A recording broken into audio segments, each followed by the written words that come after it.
Hello, everyone, and welcome to episode 6 of Squared Circle News Network. I'm your host, Darren Patrick, and as always, I want to thank you so much for joining me here for this episode. I apologize, I did not put out any content last week. It was an extremely busy week for me. It was my wife and I's anniversary. We did a lot of things together, and I also had some personal issues going on.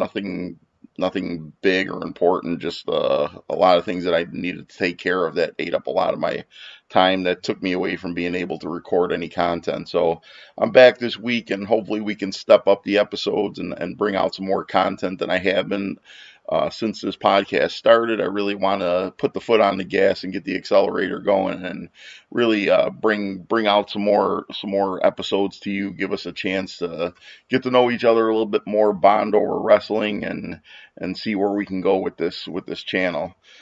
Yesterday was just an absolutely huge day in professional wrestling. Yesterday, April 25th, was the Impact Rebellion pay-per-view.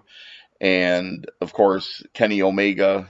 We're going to talk about everything that happened in that match later on. But I wanted to start with something a little bit, I don't want to say old, but this is more of a last week story. But because I was not available to talk about this at the time, I did touch on it briefly when it first broke, but I didn't get a chance to get into the aftermath. And I'm referring, of course, to the roster cuts that the WWE made again, as they did last year at this time.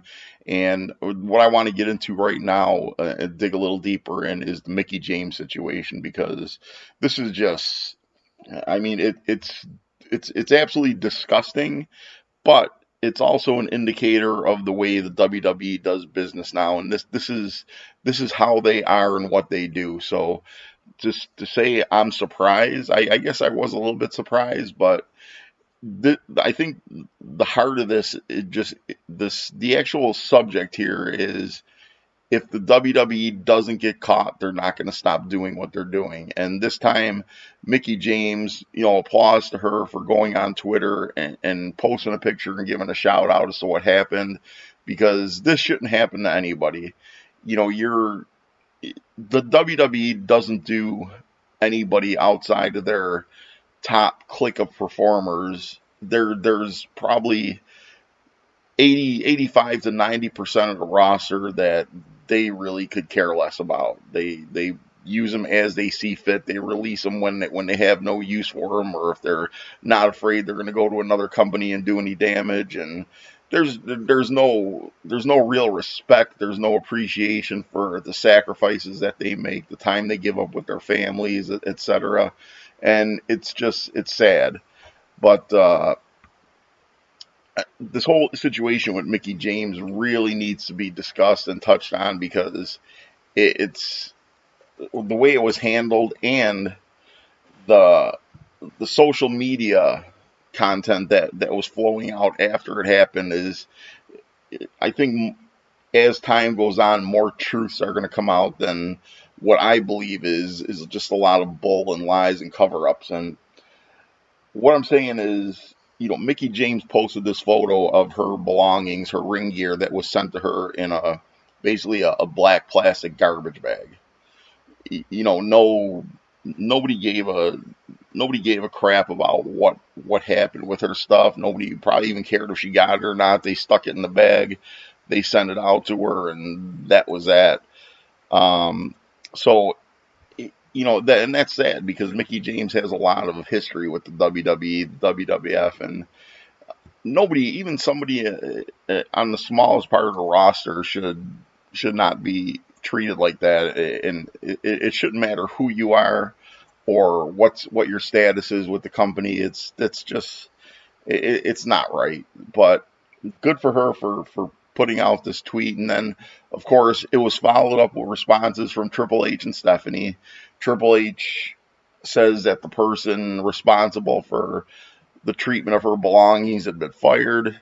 Stephanie put out an apology, and it's all just damage control. I promise you, there's no sincerity. There's no heartfelt feelings from Triple H and Stephanie feeling bad for Mickie James and the way she was treated. It's just all more of the same of what you get from this company, and that's the sad part about it is. And this was actually commented on by Vince Russo and Billy Batty on the Nitty Gritty Dirt Sheet podcast on the russosbrand.com website, and they indicated the same thing. Now, you can take what Vince Russo says with a grain of salt, because I'm not sure if he has an agenda. I'm not sure, what he has in mind when he talks about the WWE, considering the past he has with them. I don't really see any need or reason for him to just go out there and make up stories for the sake of making up stories. He's not. It doesn't help him gain any ground. He has the following he has, and it doesn't really grow or lessen depending on what his content is. But he and Billy indicate that, the whole Mark Carano firing was just a big lie. They're saying that the person, Mark Carano, was fired prior to this Mickie James social media incident, that when they had indicated that the person responsible was fired, it had already been done for a different reason and had nothing to do with what happened to Mickie James' belongings. And they went on to say that it was probably not even Mark Carano that was the one responsible for sending Mickie James her ring gear in the garbage bag, that it was more likely John Laurinaitis that did that. But again, the point of the matter is, and the heart of the matter is that these people are treated like garbage. Literally, their belongings are treated like garbage. And as long as, and that's another thing Vince Russo said, is that this is the way things have been done for a long time.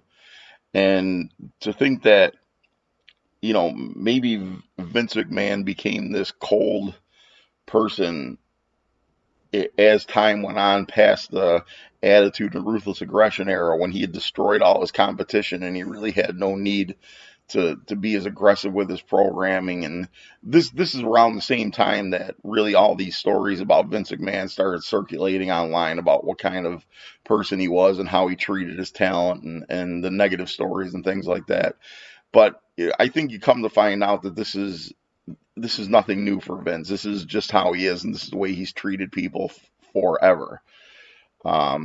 He's got his core, his Triple H, his John Cena, his Undertaker, his Brock Lesnar, the guys that he always falls back on, no matter how old they are, no matter, what the situation is. These are the guys that he trusts, and he's not going to give the new talent the opportunities that they deserve. And as long as he has this small handful of talent that he can control, and he has this great relationship with, nobody else really matters. Everybody else is just working their ass off to find their spot, just to be treated like Mickie James was treated. So it's sad. It really is. And the bottom line is, it's just the way it is, and it's not going to change. And as a matter of fact, I'm going to be talking here in a minute about the Impact pay-per-view, and the fact that Impact did the actual numbers are not out yet, but they apparently did a great buy rate on this pay-per-view with the whole Kenny Omega storyline and all the hype surrounding that match. And you have that on top of the fact that AEW had a really big increase in ratings and viewership after NXT moved to Tuesday night. So what this tells me is that, you've got Impact and AEW that are gaining strides, and then you have WWE, who is losing ground and losing viewers on a pretty regular basis. And, I've always said it's because of the poor quality of their programming. There's, people say the pandemic, people say this and that, but the increase in numbers for Impact and AEW shows you that wrestling fans want to see wrestling. And if you give them something compelling, if you give them quality matches and consistent quality storylines like you're getting on AEW right now, and if you give them something big, even in a company as small as Impact, you tell them that you've got a major wrestler, probably pound for pound the greatest wrestler in the world right now, in Kenny Omega. You let the wrestling fans and the public know that he's going to be wrestling for the world title on this Impact show, and people are obviously watching. It sells tickets, it sells buys. People want to see it. Wrestling fans want to see great wrestling, and it just goes to show you that there's no excuse for the WWE losing ground like they do. You know, they have shows like coming out of WrestleMania, and they get this small spike in ratings on Monday Night Raw, and then it goes away because the shows following WrestleMania were garbage. It made no sense that you tune into Raw and just see rematches of what you saw at WrestleMania and nothing fresh, nothing compelling, nothing intriguing, nothing to grab your interest and to keep you wanting to come back next week. They don't have that, and they haven't for a long time. So the increase in viewers for all these other companies shows you that wrestling fans still want wrestling. They haven't gone anywhere. They're just they've gone away because the quality isn't there. But now they're finding that they've got another option, another alternative, and they're coming back. And they're going to keep coming back. And as soon as this pandemic is over, when finally all this idiocy ends, and we can really take advantage of this open door concept with this forbidden door being open with Tony Khan and New Japan Pro Wrestling and whoever else may be involved. We don't really know yet what the full plan is. But I truly believe, and I predict that you're going to see a boom again in professional wrestling like you haven't seen since the Attitude Era. And it might not reach that level because there were just, the amount of viewers that were tuning in for that at that time was unprecedented, and you haven't seen it since. It's going to be big. Whether or not it can reach those levels, I don't know yet.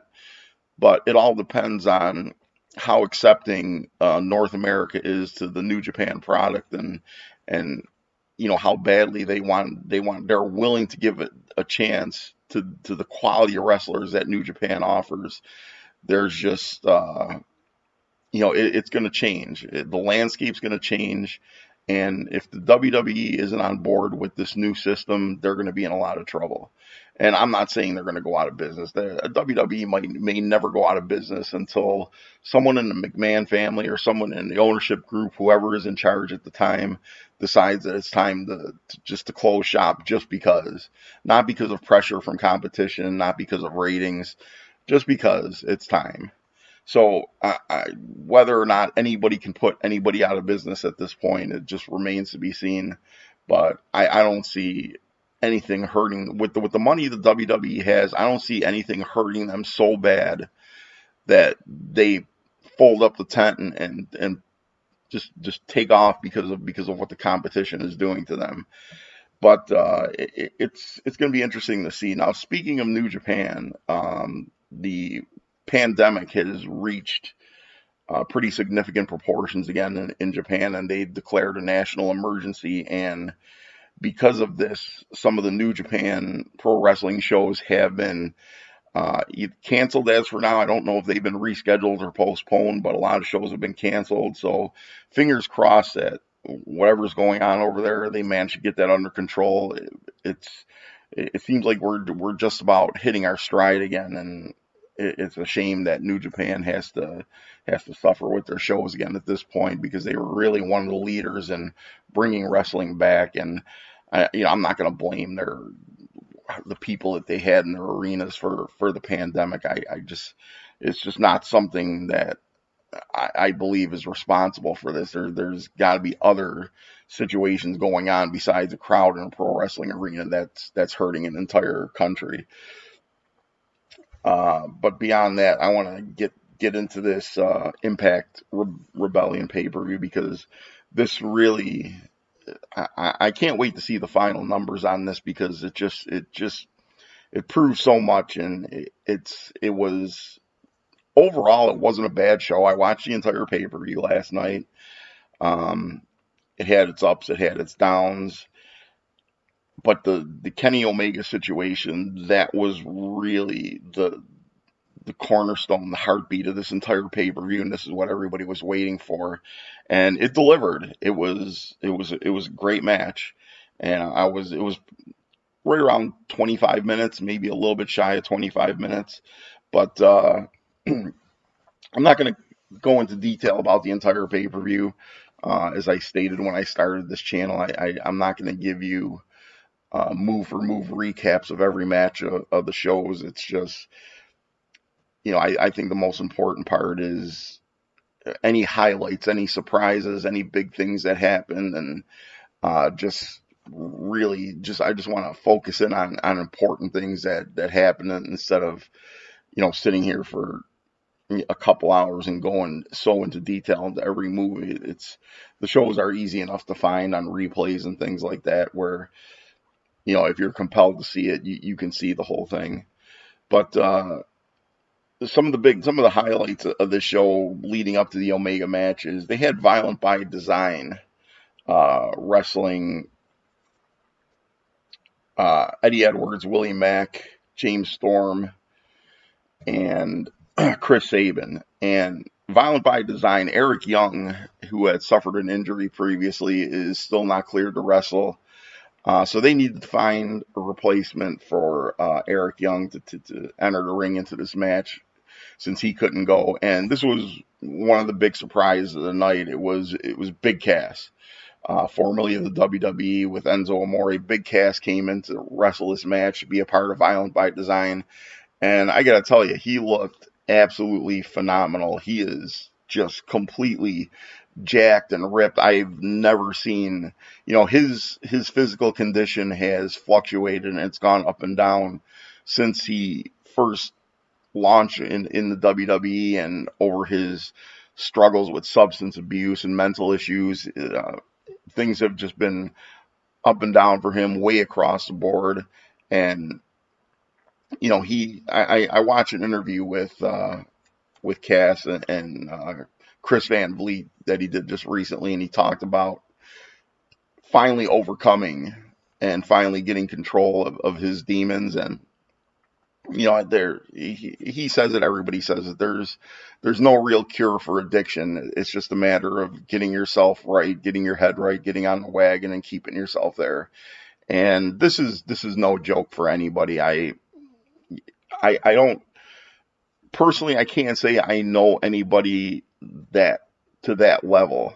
I've known people that have struggled with abuse of certain things, and for whatever reason, they didn't get to that point where they got themselves right, but they weren't at the level of a Big Cass. And by the way, Big Cass entered this match under his real name. He just used his first initial W and his last name Morrisey, so he came in as W Morrisey.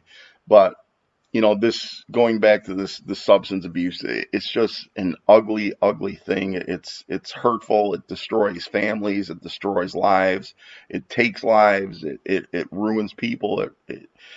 There's so much residual damage on top of what it does to the individual that's involved in it at the time, that it's just such an ugly, ugly thing. And you can't help but open your heart up to this guy and pray for him and hope that he can really, really just put this behind him and keep it in check and keep his career going. Because I'll tell you what, and I'm not gonna take an opportunity to really bash anything. I'm not gonna go any farther than to say that at this point and at no point that I've seen Morrissey / Big Cass wrestle could I ever say that he was a great in-ring performer. And I still can't say that. I'm not going to bash him because of this. He's made too many strides in other areas of his life where he deserves credit and he deserves support. I'm not going to use this as a platform to just stomp on his wrestling ability, but I'm just going to leave it to say that he's a really big man, and he wrestles the big man style, the big boots to the face, just clotheslines, things like that. Not an incredible in-ring arsenal, but he has the look beyond any shadow of a doubt. He absolutely has the look, and he can pull this off, and I just hope the best for him. And if Impact is where he goes and where he stays, I pray for him to have a long and fruitful career there and make the best of what he has. And good for him for for all he's accomplished, because between the seizures and the substance abuse and whatever else he's gone through, it was unbelievable to see him in the condition that he was in when he came out for his pay-per-view. So applause to him. And he, in fact, got the win. They let him get the pin in the pay-per-view. He hit Willie Mack with a big clothesline and wound up getting the pin. So good for him. A highlight at one of their most bought pay-per-views probably ever. And he was able to take part like that and get some attention to him. I'm happy for him. Good for him. Moving on past that, you had Jordynne Grace and Rachel Ellering are the new knockout champions. Rachel Ellering making her Impact debut. Juice Robinson and David Finlay retained the Impact World Championships. They wrestled the Good Brothers in a rematch of their last pay-per-view match where they took the titles. And it was a pretty solid match. Juice Robinson and David Finlay are, of course, New Japan wrestlers. They're strictly on their roster.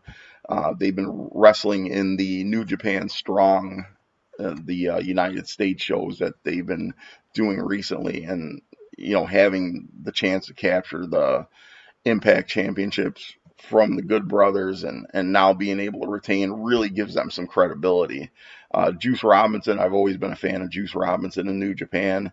David Finlay has definitely been growing and improving and getting better as time has gone on.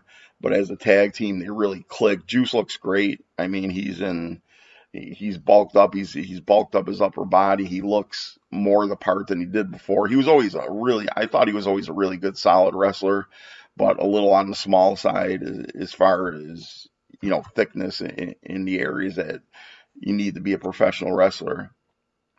But beyond that, they had their match, and a solid match. The Good Brothers, despite my personal feelings for the Good Brothers for their greed and staying with the WWE and turning their backs on the Elite and AEW when they launched, and turning their backs on New Japan when they had the opportunity to go back and just have a huge storyline that would have done so much for that company. They decided to take Vince McMahon's dirty money, stay in the WWE, cut and release, and sent out into the world with nothing. And I'm just going to come out and say that when you make a deal with the devil and the devil screws you, you deserve what you get. And they managed to sign with Impact and become champions, and now they're back on AEW. Now they're actually on AEW TV, not back on AEW TV, but being that the Bucks managed to put the past behind them and give them this opportunity, it's an opportunity that I would say other teams who signed with AEW from the beginning deserve more than they do. But because of the Bullet Club history, they got this chance and they're in this storyline, and we'll see where it goes. I gotta say, I would not be surprised that if Vince McMahon called again with another offer, they wouldn't pack up and leave again, and whatever. I'd be okay with that. Totally okay with that. But now to the main event of the night last night, the Kenny Omega Rich Swann match. This was 25 minutes of absolutely classic Kenny Omega. And Kenny Omega did not pull out the full arsenal in this match. He went for a Kotaro Crusher, which Rich Swann managed to counter. He didn't do the Rise of the Terminator, the dive over the top rope. He hit several incredible V-triggers, standing V-triggers, and ones where Rich Swann was down in the ropes and on the mat in the corner. Just he hammered him so many times with the V-triggers. It was something. But the takeaway that I got from this, and listen, I'm not a professional wrestler, and I can't be a professional wrestler, but I'm just making an observation as a fan. I'm not necessarily criticizing, but I don't know that Rich Swann has ever been in a match of this magnitude. I don't know that he's ever wrestled a match, close to a half an hour long, or what the deal was, but it just felt like at some point in the middle of this match with maybe, I don't know, between 10 and 15 minutes left, it felt like Rich Swann really was out of gas. And it looked to me like Kenny Omega was really controlling the pace of the match and doing the brunt of the work and helping him get through the rest of this to the end. And it just tells me, maybe not doesn't tell me, but it indicates to me that maybe the level of competition in Impact isn't up to the level that you're going to get in a bigger organization like AEW or WWE or New Japan Pro Wrestling. I I don't like to call these guys the small league, but in reality they kind of are. Everything about Impact is really not up to par with the bigger organizations. You know, they don't really have the production quality. Um, a big thing that I'm not a fan of is when you watch any of their live programming, be it their shows, and I'm not saying their shows are broadcast live, they're recorded, but what I'm saying is just their general weekly shows and their pay-per-views is the arenas are completely empty with the exception of the talent and the crew and the commentators. You don't have like you do on AEW where they put talent at ringside and there's some scattered fans in the crowd, and you don't have the Thunderdome like the WWE does. So there's no real feeling of human interaction in that arena around that ring, and they pump in the crowd noise, which I just think is extremely counterproductive, because you can have a crowd there, a quiet crowd, and you can pump in crowd noise, and most fans probably won't even realize it because they're seeing people there, so their brain is connecting the crowd noise with the crowd. But when you have nobody there and you're pumping in crowd noise, it just kind of looks ridiculous. But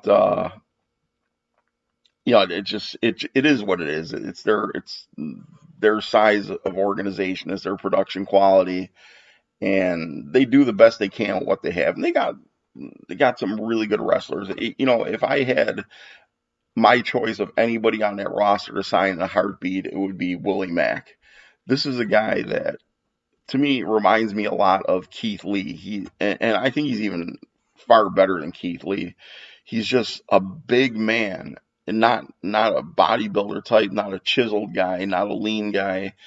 He's a big man that can do a lot of things that he should not be able to do. And it's just so impressive. I love watching this guy wrestle. And I would love to see him sign with an AEW roster and see what he could do in that locker room and in that ring. But, again, just going back to this match, it went about 25 minutes, a lot of V-triggers. There was a spot in the match that I'm not 100% sure it was botched, but it did not look good. It was outside the ring. Kenny Omega almost went for like a back body drop type throw and launched Rich Swann over the back of him and into the ropes. It looked like Rich Swann was going to do a springboard handstand from the ring apron off the ropes and then maybe back onto Omega. But something happened where he just kind of got stuck in that upright position.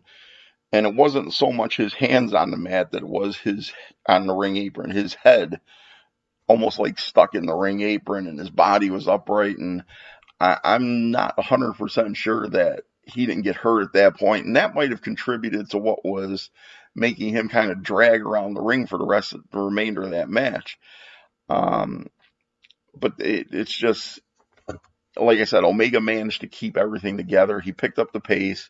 He did everything he needed to do to keep the both of them, over in that match. And he finished it, of course, with the one wing angel. Got the 1, 2, 3, collected the belts, and he is truly the belt collector at this point. And the only question is, what's next? What is next for Kenny Omega? He's got the AEW championship. He's got the Impact Unified Championships. He's got the AAA World title.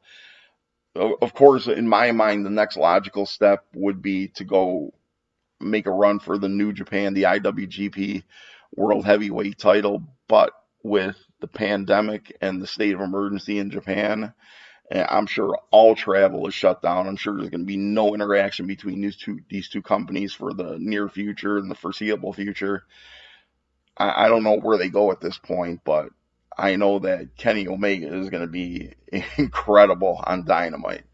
As much as he's been playing up this heel character, he's going to take it up a bunch of notches starting on this coming Wednesday. So that's it for this show. Again, everything back to normal, back to schedule. I want to start bringing more content than I have been before. If you're here with me now, please click the subscribe button. Please hit that thumbs up for the like. Click the bell for any notifications. So anytime I do post new content, you're going to be the first to know about it. And leave comments. Again, be respectful. That's all I ask. We can debate, we can argue, but let's do it like respectable human beings. Let's just keep it civil and keep it good, and let's keep this channel going. Thank you again for being with me today. Thank you again for coming back in the future. I look forward to seeing you again. Until then, be good to yourselves and be good to each other. Thanks.